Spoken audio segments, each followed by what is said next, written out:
guys, I'm Saumya and I'm back again with another video. I hope you're all well and safe. So I make loads of bookish content on this channel, and today's video is going to be about Legend of Suheldev, the King Who Saved India by AMISH TRIPATHI and Immortal Writers Center. So keep watching. I have read this book and I'm going to tell you what I thought of it. But before that, I think you should know a few things about this book. The cover of this book says that this book has been written by author AMISH and an Immortal Writers Center. Now this has been revealed in the foreword of this book that the concept or the idea of the book came from author AMISH. Then the first draft was prepared by the Writers Center, and then the final writing was done by author AMISH. So this is a fictional story, but it is based on true events, and the genre of this book is historical fiction. A map of the 11th century India has been provided here so that you can consult it to know about the geography of the India of 11th century. So the story in this book begins in the year 1025 AD, when Mahmud of Ghazni keeps sending his Turkic army from Central Asia to northern India to attack different kingdoms of northern India. So this Turkic army raids and loots these kingdoms and also kills and rapes the people of these kingdoms. And nobody is able to put up a fight against this Turkic army. Some kingdoms do try to fight them, but this Turkic army proves to be absolutely brutal, ruthless, unfair, cold and calculative, and nobody is able to stand up to them, and things keep getting worse. Amidst all this destruction and chaos, a prince from a small kingdom in North India called Shravasti decides that it's time for him to do something for his motherland, and he decides that he will bring the end to the barbarism caused by the Turkic army. This warrior prince turns out to be none other than Suheldev, and Suheldev, along with his band of warriors, develops this reputation of being a bandit prince in the years to come, where they show immense courage, bravery and heroism in fighting the Turkic army. It's a story about how they unite all the Indian people irrespective of which community they come from. So the two most commonly recurring themes in this book are unity and patriotism. In terms of unity, this book has talked about how as Indians we have so many divisions among ourselves, and that should not be the case, because united we stand and divided we fall.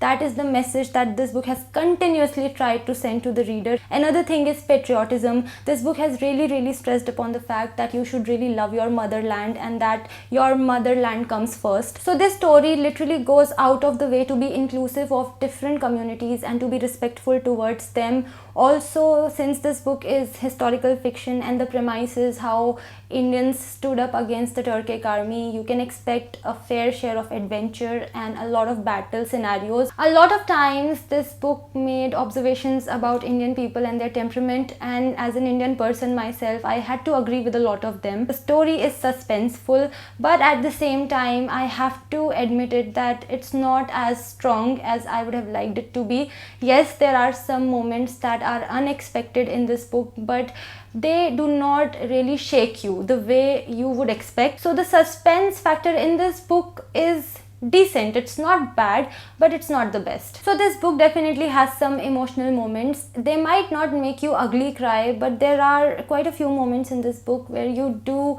tend to get a lump in your throat. As I told you, this book has tried to be inclusive of different communities, so definitely that has reflected in the characters in the story as well, because the characters are a wide variety of people from different communities. Suheldev, who's the protagonist, his character is that of a quintessential hero. His character is everything you would expect somebody like him to be, and I'm satisfied with his character. Apart from that, there are 3 more characters in this book that I particularly liked and they stood out to me, but I cannot tell you about these 3 characters because that would cause me to spoil the story for you, which I don't want to do.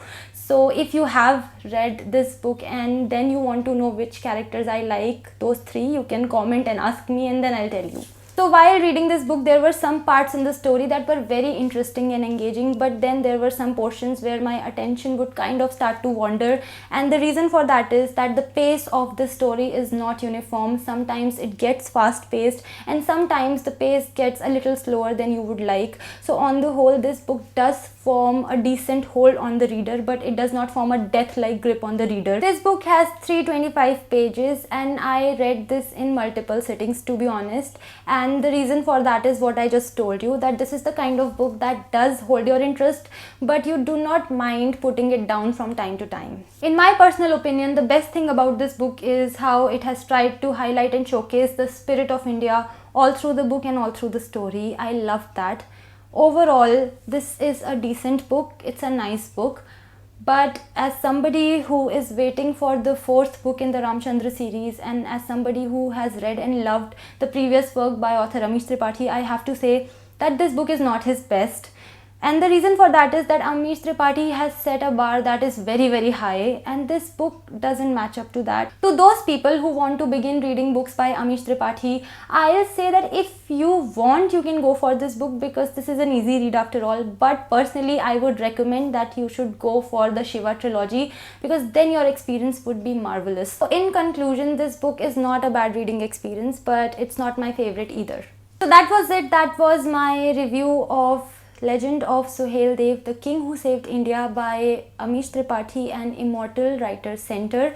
So I hope you liked it. I have been very honest and upfront in how I felt about this book. If you have read this book, let me know in the comments about what your thoughts are. I look forward to hearing from you. If you want to get your hands on this book, then I'll leave the link for that in the description box. That's it. Thanks for watching this video. And if you want to connect with me on my social media, the links are in the description box. I'll see you in my next video. Till then, bye-bye and take care.